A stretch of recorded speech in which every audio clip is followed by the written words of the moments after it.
Hey guys, here we are with part two. I really wanted to get this in the video because I thought I had the right one, but I had the wrong one in my other one. So I'm going to make this one really quick, but it's really interesting stuff right here. So let's just go ahead and go back a minute into the video or so. Now, when you're working the bag, right, and one of the reasons why Lomachenko is such a great fighter is because of how he trains, right? And you learn to train this way after so much experience, right? But you can kind of shortcut that by learning and studying boxing. You know, you don't have to have all the experience. If you can learn it from somewhere else, you can get it secondhand, right? And then train it and learn it, you know. But right here, the way that he's working the bag, right? So he comes in, boom, throws that uppercut, and then comes over the top with it. And notice his right glove just peek out real quick, right? Boom, boom. And his right glove peek out because he's controlling the bag after he throws it, right? That's the same thing as controlling your opponent, right? Boom, boom, right? And then control them, you know, make them think maybe another punch is coming, you know, make them, you know, get them out of position for your next punch, right? Whether you want to use this control for offensive or defensive purposes is up to you. It very likely just does both because of how your opponent has to react to it. And if they don't react to it, maybe you just hit them with the shot the next time, right? But controlling the bag, and then when you fight your opponents and you get into that habit of throwing that 2-1-2, right? You'll control them after you throw it instinctively. I actually recently went to a gym in San Diego. It was like 4 months ago. It was before I went on this trip, right before the Broner Garcia fight. And I went there and I was hitting the pads with this guy, and I was trying to set up like an opportunity to start training again and maybe have some fights or something. And when he was holding the mitts for me, my old coach, instilled this in and out style for me. So like anytime I come in, I step with my jab, right? I'm coming in, boom, boom, boom, boom, boom. And then every time I transition my weight in a way so that I can shoot back and control my opponent, right? And every single time he would tell me to do something, I would take a step back, and he'd be like, no, don't move back though, because we got this next combination. Don't move back though. And it was just, I couldn't not do it because my coach spent 6 years or 7 years straight. Every single time I'd come in to throw a combination, drilling into me, moving out of it. So if you can drill this stuff into your mind while you're training, right, you'll do it instinctively in the ring, and you'll be able to automatically go to these very safe places, right? Rather than just letting your opponent counter you, right? Boom, boom, boom, and then control their head or control their neck or control their glove or control their balance or control, get your arm on them to stop them from attacking you, right? And you can see, again, even when he just rolls, right? Rolls down, glove on him, right? Rolls this way, glove on him, and then goes back to throwing another punch. Now some of this is going to be just media day stuff, right? Because the media is not there to see boxing like technique. They don't know what the fuck they're looking at. Like, they have no idea. So sometimes it's just like, oh, how hard can you punch and how fast can you move, and oh, that was a great angle, that was really cool. But this is really interesting, right? So uppercut, and then a left, kind of a left hook, from the southpaw position, and then he takes an angle and then throws another left hook kind of thing. I wonder if this is going to be part of his strategy as well for getting around Rigondeaux, right? Maybe it's going to be when Rigondeaux throws a left hand, right? He's going to counter it with his own left hand, right? The left hand comes and he goes, boom, right? And then takes another angle and then catches him.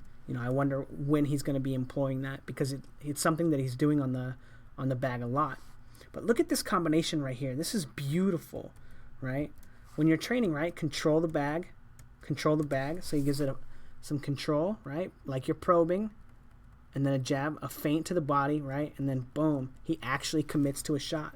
Because when you're hitting the bag, and I was telling you this in the last video, you don't commit to every shot, right? When you're fighting somebody, you don't ever want to commit your weight. You don't ever want to transfer your weight or commit to a punch or commit to a movement, punches in particular, but you don't ever want to do this unless you know the punch is going to land, right? Everything else, you want to be light. You want to be a feint. You want to be a probe. You want to be setting your opponent up, engaging their reactions. And then when you commit to something, it's because in your mind, you've done the homework, you've done the math to figure out whether or not that's going to land. And that's exactly how you want to train as well, right? So you can see him control, and then boom, he commits to a straight left to the body, boom. And then immediately after that, controls the bag with his lead hand, right? It's not a hard jab, right? He's not doing 2-1-2, right? And then boom, another one, and then again, beautiful, right? Boom, boom, hard, control the bag, boom, and then a probing uppercut, right, to the body. And again, one of the reasons why that's such a big deal is because where the liver is, right, is on that side of the body. So it looks like him and Rigondeaux are both going to be attacking that part. But he feints it, right? He sends it like a probe, right? Maybe he can get Rigondeaux to bring his guard down to block it, and then he goes upstairs, takes an angle, and then controls the bag, right? Gets his glove on the bag, takes an angle, and he controls it with both hands. One hand, then the second hand, takes the angle, and then bam, bam, bam, and keeps moving as he throws those punches. You know, really interesting stuff. But if you want to fight like this, you got to train like him. Again, right? Boom, boom, boom. Control the bag, right? Take an angle. Throw his combination. And notice how consistent he is with this combination right here. Very likely something that he's working on for fighting Rigondeaux to get around his left hand, right? Because that's what everyone's thinking about is Rigondeaux's left hand. That's what he's known for. That's what he's broken 5 people's jaws with and knocking people out in the gym with. Yeah, very interesting. Control, control, punch, control, control, punch. Take an angle, uppercut, control. Like, look at how after he throws this uppercut, boom, transitions his weight, and then in order to get his weight back in place, controls the bag, throws another shot, boom, control the bag, step around, control the bag. You know, you always want to keep your hands on your opponent, right? I don't know if you guys ever done wrestling, right? I never did it, but my brother did it, and I was always a better athlete than my brother, and we used to fight all the time, man. Me and my brother would just go at it, and it wasn't until he started wrestling that he started actually beating me, and not beating me up, right? Because I could still stop him from punching me, but that's when he was able to actually stop me from beating him up, I guess. But yeah, I just had no idea how to transition my weight and move and like make sure that I knew what my opponent was doing. And I couldn't understand how he knew what I was doing all the time, like because I was such a better wrestler than he was before he started wrestling. But it's because he always had his hands on me, right? And he knew how to control me. He knew what moves I was making, even though he couldn't see them because of the awareness that he had on his body, right? He knew when I was trying to make an escape with my leg because of where his legs were, and he knew how to counter it. And boxing is the same way. You know, if your opponent's going to take an angle on you, if you don't have your hands on your opponent, you're just covering your face, right? Like if someone throws a 1-2 and you just bring your high guard up, you're not even going to realize that they took an angle on you, right? Because you're not controlling them, right? Whereas if they throw like a 1-2, well, I mean, that's probably not the greatest example, right? Because if your opponent's throwing a 1-2, you should be slipping the shots or moving off the line, right? Like I said, but if you're on the inside, right, and you're really close to your opponent and they like feint an uppercut, right, and then they take an angle because you blocked yourself and you weren't controlling them, you weren't touching them, you're not going to know that they took that angle because you're not going to realize that there's no longer any pressure on your forearm, that you're not pushing against them. Also, pushing against them, like I was saying, stops them from being able to do that in the first place because you're able to control their ability to transfer their weight. Anyway, he does some work on the double end bag, the peanut bag, that's really good too. Again, controlling the bag, control. And notice he's only putting power in some of his punches, right? The other ones are just touching the bag to control them. Control, control. You know, this is how you want to work out. This is how you want to be hitting the bag. Don't ever just stand in front of it, punching it mindlessly for 3 minutes. You know, always be learning something, always be doing something, practicing transferring your weight, turning around the bag. And you can be as good of an athlete as Lomachenko. You can do the things in the ring, even though you don't have the experience to know all of the effects. By doing them, eventually you're going to see them. Very similarly, in the last video to how, not the last one, but the one on Rigondeaux, how his coach took that angle and then brought both gloves up to catch the left hand, and then Rigondeaux saw it and he was like, you know, and then skipped around and was like, oh, okay. in a fight or in a sparring session, you're going to do the exact same thing. You're going to take those angles that you've been practicing on the bag, right? You're going to take those angles, and then when you do, you're going to look at your opponent, and he's going to be like, what? Where the fuck did this guy go? You know, I've never seen this shit before. And you're going to see those angles. You're going to see those opportunities to land punches.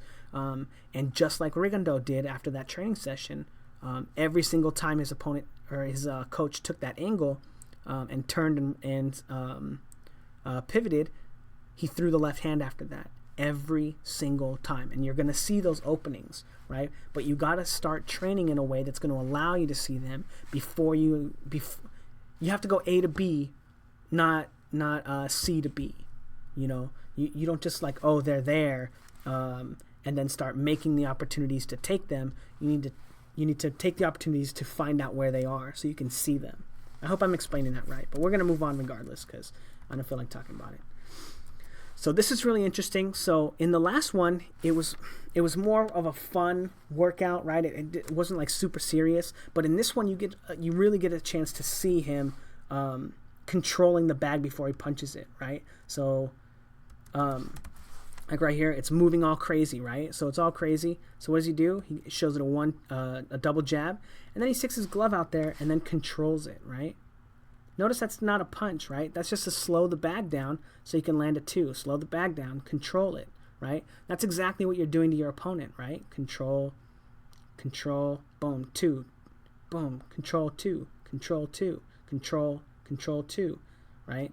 And that's exactly what you're going to be doing. And you can do it with your forearms. You can do it with your head, right? You can boom, boom, and just roll in there. Get really close with the bag. You know, you might look silly, especially like first starting out, and people might like be like, oh, he looks dumb. He doesn't know what he's doing. But trust me, like in a week, you're going to be able to kick that guy's ass because he doesn't know what the fuck you're doing, you know? So don't be afraid to do that. Obviously, this stuff is like the stuff that he's doing now is the more like, oh, I'm used to this. But it's not the actual fighting part. It's the flashy part. Like, you guys ever seen Mayweather on the black bag? It's like an 8-pound rubber bag. I don't know if it has water or air in it or if it's just the bag, but it's on the bungee cords like this and it's heavy. And you just see Mayweather going right hook, left hook, right hook, left hook, right hook, left hook, pop, pop, pop. That's not how you use that bag, right? But for media day, it looks great for Mayweather, right? It makes him look great. You always see the one where he goes lean back, leans forward, 1, 2, lean back, 1, 2, lean back, 1, 2, lean back, 1, 2. That's not how you use that bag. You're never going to get better at boxing like that. But it looks fun, right? It looks flashy. He's selling tickets, you know? But that's not how you use the bag. But anyway, again, like good angle taking too, right? Boom, boom, take an angle, come back with an uppercut. You know, but that's the way to get much better fighting, not only like fight on the inside, but learning to control your opponent. And you can see that Vasyl Lomachenko is using these skills on the bags, and that's why he's able to do it in the ring. Great boxing from him. Let's see if he does any more.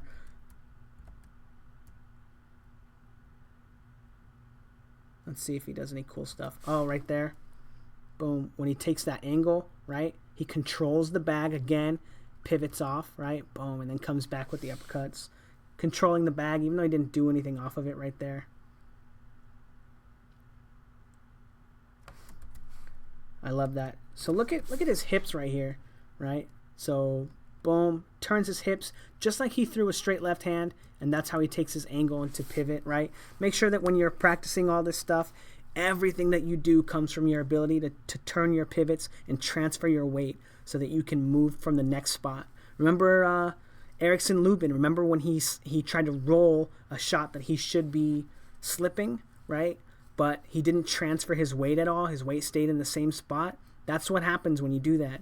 And when you transfer your weight, you get to look like Lomachenko. So who do you guys want to look like? Erickson Lubin or Vasyl Lomachenko? No offense, Erickson Lubin. If you watch my videos or you ever seen him or someone brings this out to you, I'm super sorry, man. I know you'd kick my ass, bro. It's all good. Don't worry about it. But you got to just learn to transfer your weight a little bit, you know. Oh, man, beautiful. Boom, boom. Slips, controls the bag, right? And then throws the shots, right? Remember to control the bag. work the bag, don't let the bag work you. Anyway, let me know what you guys think. I know this is really highly unorthodox, but it is one of like the more interesting things about predicting a fight and who's going to win. Fighters that it doesn't work for, Errol Spence, because he has such a strange way of hitting the pads with his coach. It's very weird, but you get an insight into why Errol Spence has no head movement, right? If you watch him, he never moves his head when he's on the pads with his coach, right? His head is always in the same spot. Oh God. Errol Spence, if you ever watch my videos, I know you could beat me up too, man. It's okay, right? But you gotta learn to move your head, man, right? Just practice it, Don't hate, bro. Don't hate. I do think Terrence Crawford is gonna piece you up, but whatevs. Anyway, let me know what you guys think in the comments section. I know I got a lot more on Lomachenko than I do on Rigondeaux. But this was different than just talking about strategy and stuff. Like, we didn't get a lot of possible strategy, except we knew that they're gonna be looking to take angles and pivot out when they slip shots. So far, it looks like Lomachenko is gonna be trying to go to the body, but partly only so that he can set up shots to the head. And also, he's got that real slick move where he's constantly pivoting and turning and throwing the left hand possibly to the body and to the head. So really interesting stuff, though. If you guys are interested, like amateur fighters, learning to train the right way so you can be a successful fighter is so hard. Make sure you have a good coach, Don't just be happy with any fucking coach that's going to be there. I know you guys, man, I was so beholden to my coach. Like, when I first started, like, another story. No more film study, just story time if you guys are interested in listening to this bullshit. So you guys can dip out if not. But when I first started training, I was left-handed, right? And my coach, I would kind of go into the ring, and when I would spar with guys, because they didn't ever spar with southpaws, I would always beat them up, right? It was really easy. Even if they had like a little more experience boxing than me, it was just really easy because they didn't understand the technique, right? Because they didn't have as much experience fighting southpaws as I did fighting right-handed fighters. So I started training left-handed, and I never really caught on. Like, it was really difficult for me, but I don't know how to explain it, but it was tough. It was tough, man. But I was so beholden to my coach because he trained me for free, I hit really hard when I was younger, man. I hit really hard. Like, my left hand's got retard strength in it. And, God, don't be offended by that, you guys, please. Oh, that shit's so funny. Like, Rampage Jackson, you guys ever see that clip of him slamming that dude who's trying to put him in a triangle choke, man? Rampage Jackson, that fool got retard strength, man. He's so fucking strong. But anyway, my coach, he paid for all my gear. He paid for my headgear. He paid for my shoes. He paid for my boxing passport. He would pay to enter me into tournaments. He would take me out to clubs. He'd buy me dinner. He'd try to buy me liquor, but I didn't drink back then. It was funny. We'd go train out for like 6 hours or whatever, and we'd go to the bar. And he'd be like, "You want a beer?" And I'm like, "I don't drink, man. I'm trying to be a fighter." I took everything so serious, Shit, now I'd have a fucking beer with him. Nah, probably not. But I didn't understand. Like, I wasn't getting any better. I was so appreciative that he trained me for free. And also, like, he would train all my friends for free. I would bring, I'd bring my girlfriends to the gym. I'd bring all my friends, and we would just work out, and he would train them for free. He'd let them use his equipment. He would, all because he wanted me to be a professional fighter one day. But I didn't realize I wasn't getting any better. I wasn't learning anything. Even my technique wasn't even getting any better, being right-handed, right? Or fighting right-handed. My southpaw stance was so much better. And I didn't realize that it was time for me to move on and find another coach, someone that I could learn from, someone that still saw that I needed to work on things, and could teach me how to work on things. So don't be afraid, to shop around at gyms. Different coaches know different things. Different coaches will work on different things with me or with you. Like, when I would go to gyms, like, I don't like. I never go there and be like, man, I know more than this guy, or I know this guy, or I know, I know what this guy doesn't know, or whatever. That's not important. Finding someone who's willing to work with you on the things that you want to work on, right, or the things that they see that you need to work on, is really important. Also, if you're watching these videos in the first place, film study, man. Watch some fights. Don't just watch them and be entertained like, oh, wow, that right hand of Eric Morales, that's amazing. But how did he land that right hand? And that's something like when I first started watching fights when I was younger, I didn't understand. I didn't know how to do film study. I didn't know what I was looking for. I didn't, and my coach, I don't know if he knew what the fuck he was looking for. I don't know. We just watch fights together and be like, oh, that shit was dope, right? Yeah, it was a good fight. All right, want to go hit the mitts? All right, let's go, man. But, I just didn't understand, but you want to look at how people are setting their punches up, how they're defending themselves, what little crafty ways they're doing to do the cool things that they do, right? Why is Lomachenko so able to take these angles? Because he has great, people say footwork, right? Is it his footwork, right? Let's go back right here. Whoops. Right? Is it his footwork? God damn it. Why is it not on that spot? Yeah, right here. Look at his hips, right? Is that his feet? When he takes that angle, is that his footwork? No, it's because he's so good at transferring his weight. He's so good at moving his hips and being relaxed that he's able to get his weight into his punches. He's able to get his weight from one foot to the other. And that's why he's good. It's not his feet, right? It's not his feet. It's his whole body. Being able to transfer your weight. You're a whole body athlete. Anyway, I'm done rambling. I do have a little bit of work to do, but I'm going to be doing the Alexander Usyk Mairis Briedis film study, and I'm going to be doing it on Mairis Briedis versus dude, I forgot that guy's name, Mike Perez, the other southpaw, because he's gonna be fighting Alexander next. And to be honest, I'm pretty excited. I think that might wind up being a really good fight. And I might incorporate some non-southpaw fight in there, just to get a more accurate representation of people's understanding of control, and how they use their lead hand. Because I'm not sure. Obviously, anytime somebody fights a southpaw, they know they need to contest the lead hand dominance, right? Most fighters know that they need to do that. Errol Spence and Kell Brook didn't need to do that because Errol Spence wanted to go forward and Kell Brook wanted Errol Spence to come forward so he could counter him. So there was much less of that. Also, I don't know if I've talked about this, but I'm thinking about doing that film study now. I have that fight, and I'm thinking about doing film study on it and talking about it and breaking it down and, kind of talking about where everything went wrong for Kell Brook, or rather where everything started to go right for Errol Spence, and start putting that video out. But anyway, let me know what you guys think in the comments section below. I didn't mean to do 50 minutes on Lomachenko. Sorry if you guys are not interested. Yeah, laters.